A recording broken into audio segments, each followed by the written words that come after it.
নমস্কার বন্ধুরা, আজকে আবারও হাজির হয়ে গেলাম আরও একটা নতুন রেসিপি নিয়ে। বন্ধুরা, আমার আজকের রেসিপি ইলেকট্রিক বিটার ছাড়া কেকের ক্রিম তৈরি করব। বন্ধুরা, কেক বানাতে গেলে ক্রিম তো অবশ্যই লাগবে, আর এই ক্রিম বানানো শেখাটা কিন্তু খুবই জরুরি। তাই বলছি, প্রথম থেকে শেষ পর্যন্ত ভিডিওটা দেখবে। আর এই ক্রিম দিয়ে কিন্তু প্রতিটি কেকের ডেকোরেশন করা যাবে। আজকে আমি এত সহজভাবে ক্রিমটা বানিয়ে দেখাবো যে তোমরা কিন্তু ভিডিওটা দেখার পর যে কেউ এই ক্রিমটা খুব সহজেই বানিয়ে নিতে পারবে। আর এই ভিডিওটা শুরু করার আগে তোমাদের কাছে ছোট্ট একটা রিকোয়েস্ট বন্ধুরা, আমার ভিডিওটি ভালো লাগলে প্লিজ একটা লাইক করবে আর আমার চ্যানেলটিকে সাবস্ক্রাইব করবে। তাহলে চলো কথা না বাড়িয়ে আজকের এই ক্রিমের রেসিপিটি এবার শুরু করা যাক। তো এই ক্রিম বানানোর জন্য প্রথমেই আমি একটা মিক্সিং বোলের মধ্যে নিয়ে নিচ্ছি 2.5 কাপ দুধ। তো দুধটা কিন্তু রুম টেম্পারেচারে থাকা নিতে হবে। এবার আমি এই দুধের মধ্যে দিয়ে দিচ্ছি 1 কাপ ময়দা। এখানে আমি ময়দা নিয়েছি, আর ময়দা দিয়েই কিন্তু আজকের এই ক্রিমটা আমি তৈরি করব। একেবারেই ঘরে থাকা উপকরণ দিয়ে কিন্তু ক্রিমটা তৈরি করে দেখাবো। এরপর নিয়ে নিচ্ছি আমি 1/2 কাপ চিনি। চিনিটা তোমরা একটু বাড়িয়েও দিতে পারো চাইলে, বা কমিয়েও দিতে পারো, কোনো সমস্যা হবে না। এবার একটা হ্যান্ড উইচ দিয়ে সমস্ত কিছু খুব ভালোভাবে একটু মিশিয়ে নেব, যাতে ময়দার কোনো লাম্পস না থাকে। সেভাবেই কিন্তু একটু ভালোভাবে মিশিয়ে নিতে হবে। তোমরা চাইলে কিন্তু মেশানোর পর একটু ছেঁকেও নিতে পারবে। তো দেখো, খুব ভালোভাবে কিন্তু আমার মেশানো হয়ে গেছে। এবার জাল দিয়ে নেব। তো জাল দেওয়ার আগেই কিন্তু এই কাজটাকে করে নিতে হবে। এবার জাল দেওয়ার জন্য প্রথমে একটা ফ্রাই প্যান আমি বসিয়ে দিয়েছি। এবার দুধটা এর মধ্যে আমি দিয়ে দিলাম। এবার আঁচটাকে কিন্তু মিডিয়াম টু লোতে রেখে কিন্তু এবার অনবরত এভাবে নাড়িয়ে নিতে হবে। যেহেতু এখানে ময়দা রয়েছে, না হলে কিন্তু তলায় লেগে যেতে পারে, তাই অনবরত এভাবে কিন্তু নাড়িয়ে নিতে হবে।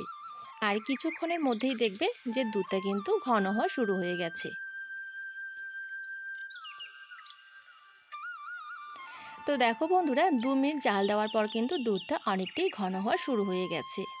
তো আমি কিন্তু আবারও একটু ঘন করে নেব, তবে খুব বেশি কিন্তু ঘন করে নেওয়া যাবে না।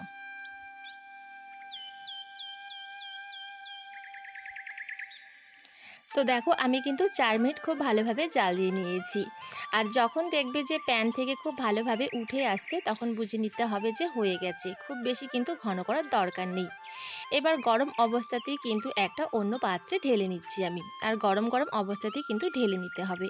এবার খুব ভালোভাবে ঢাকা দিয়ে আমি ঠান্ডা করে নেব। আর ঢাকনাটা কিন্তু খুব ভালোভাবেই দিতে হবে, যাতে বাইরের কোনো বাতাস ভেতরে প্রবেশ করতে না পারে।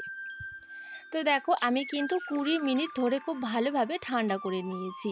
আর লক্ষ্য রাখবে যাতে এই দুধের ওপরে কোনো সর না পড়ে।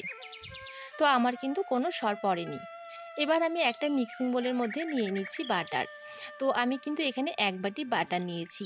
তোমাদের হাতের কাছে যদি বাটার না থাকে, সেক্ষেত্রে তোমরা কিন্তু বাটারের পরিবর্তে কিন্তু ডালটাও এখানে ব্যবহার করতে পারবে। এবার একটা হ্যান্ড উইচের সাহায্যে বাটারটাকে একটু আমি এইভাবে একটু গলিয়ে নেব, তবে খুব বেশি কিন্তু গলিয়ে নেওয়া যাবে না, যাতে একটু দানা থাকে সেভাবেই কিন্তু মিক্স করে নিতে হবে। এবার যে আমি দুধ আর ময়দার মিশ্রণটা তৈরি করে রেখেছি, তো সেই মিশ্রণটা কিন্তু এবার আমি এই বাটারের মধ্যে দিয়ে দিচ্ছি। তো পুরোটাই কিন্তু একবারই দিয়ে দিতে হবে। এবার এই হ্যান্ড উইচ দিয়ে কিন্তু আজকে আমি ক্রিমটা তৈরি করব। আমি কিন্তু কোনো ইলেকট্রিক বিটার এখানে ব্যবহার করব না। তবে যেহেতু আমি আজকে হ্যান্ড উইচ দিয়ে করছি, সেক্ষেত্রে কিন্তু আজকে সময়টা একটু বেশি লাগবে। আর যদি ইলেকট্রিক বিটার দিয়ে করা যায়, তাহলে কিন্তু সময়টা একটু কম লাগে। তো যাই হোক, এবার খুব ভালোভাবে আমি এইভাবে একটা হ্যান্ড উইচের সাহায্যে মিশিয়ে নিচ্ছি। তো আমি 5 মিনিট ধরে মিক্স করে নিয়েছি। দেখো বন্ধুরা, এবার কিন্তু মিশ্রণটা অনেকটাই কিন্তু ক্রিমের আকার চলে এসছে। এবার আবারও যে বাটারটা রেখেছিলাম আমি, তো সেখান থেকে আবারও কিন্তু কয়েক টুকরো বাটার আমি দিয়ে দিচ্ছি। একইবারই কিন্তু পুরোটা দেওয়া যাবে না বন্ধুরা, এভাবে অল্প অল্প করে দিতে হবে। আর এভাবে কিন্তু হ্যান্ড উইচ দিয়ে মিশিয়ে নিতে হবে। তো আবারও খুব ভালোভাবে এবার আমি মিশিয়ে নেব। আর এই কাজটা কিন্তু অবশ্যই একটু সময় নিয়ে করতে হবে। যদি ভালো ক্রিম বানাতে চাও, তাহলে কিন্তু অবশ্যই একটু সময় কিন্তু দিতেই হবে। তো যাই হোক, আবারও যে বাকি বাটারটা আমি রেখেছিলাম, তো সেই বাটারটাও কিন্তু আমি দিয়ে দিলাম। তো আমি কিন্তু 3 বারে দিয়েছি। তো অবশ্যই কিন্তু অল্প অল্প করে দিতে হবে, আর খুব ভালোভাবে হ্যান্ড উইচ দিয়ে এইভাবে মিশিয়ে নিতে হবে। তো আবারও আমি এখন একটু মিশিয়ে নেব। তো দেখো বন্ধুরা, আমি 20 মিনিট সময় ধরে কিন্তু হ্যান্ড উইচ দিয়ে খুব ভালোভাবে ঘুরিয়ে নিয়েছি। আর এবার দেখো কত সুন্দর একটা ধবধবে ক্রিম কিন্তু তৈরি হয়ে গেছে। দারুণ হয়েছে কিন্তু বন্ধুরা, দেখতেই পাচ্ছ। তো আজকে কিন্তু আমি দুটো কালারে এই ক্রিমটা করব। তোমরা চাইলে কিন্তু এক কালারেরও করতে পারো, কোনো সমস্যা হবে না। তো আজকে আমি দুটো কালার করব। তার জন্য আমি কিছুটা ক্রিম আমি অন্য একটা পাত্রে তুলে নিচ্ছি। এবার এই বাটির মধ্যে আমি এখন দিয়ে দেব একটু রেড কালারের ফুড কালার। তো ফুড কালারটা আমি দিয়ে দিচ্ছি। তো খুবই সামান্য কিন্তু ফুড কালার দিতে হবে। এবার আমারও হ্যান্ড উইচ দিয়ে খুব ভালোভাবে মিশিয়ে নেব। আর বন্ধুরা, আজকে কিন্তু একটা কথা বলতে ভুলেই গেছি, আজকে কিন্তু আমার মেয়ের বার্থডে। তো সেজন্যই কিন্তু আজকে বাড়িতেই আমি কেক তৈরি করছি এবং ক্রিমটা তৈরি করছি। তো সেটাই কিন্তু আজকে তোমাদের সঙ্গে শেয়ার করছি। আর কেকটা কিন্তু আমি বেক হতে বসিয়ে দিয়েছি। তো সেই ভিডিওটা কিন্তু আজকের এই ভিডিওতে দেবো না, কারণ না হলে কিন্তু ভিডিওটা অনেকটা লং হয়ে যাবে। তো যাই হোক বন্ধুরা, তোমরা পরের ভিডিওতে দেখে নিতে পারবে যে কীভাবে আমি কেকটা আর কি তৈরি করছি। তো যাই হোক, দেখো দুটো ক্রিম কিন্তু আমার একেবারে রেডি হয়ে গেছে। এবার ক্রিমটা তোমাদেরকে দেখাচ্ছি যে কেমন হয়েছে। তো বন্ধুরা, যদি আমার ক্রিমের রেসিপিটি তোমাদের ভালো লেগে থাকে তাহলে কিন্তু অবশ্যই একটা লাইক করবে, আর অবশ্যই কমেন্টের মাধ্যমে জানাতে কিন্তু একদমই ভুলবে না। আর এই ক্রিমটা কিন্তু বন্ধুরা একেবারেই কম সময়ে কম উপকরণে আমি বানিয়ে তোমাদেরকে দেখালাম, সেটা কিন্তু তোমরা দেখতেই পেলে। আর খেতেও কিন্তু বন্ধুরা দুর্দান্ত স্বাদের হয়, কেউ বুঝতেই পারবে না যে এই ক্রিমটা বাড়িতেই তৈরি করা হয়েছে।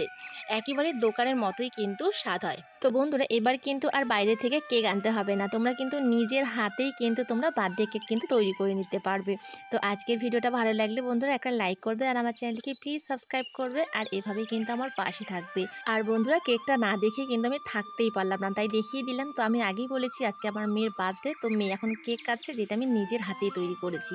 আর এই কেকের ভিডিওটা দেখতে চাইলে কিন্তু অবশ্যই চ্যানেলটিকে সাবস্ক্রাইব করবে।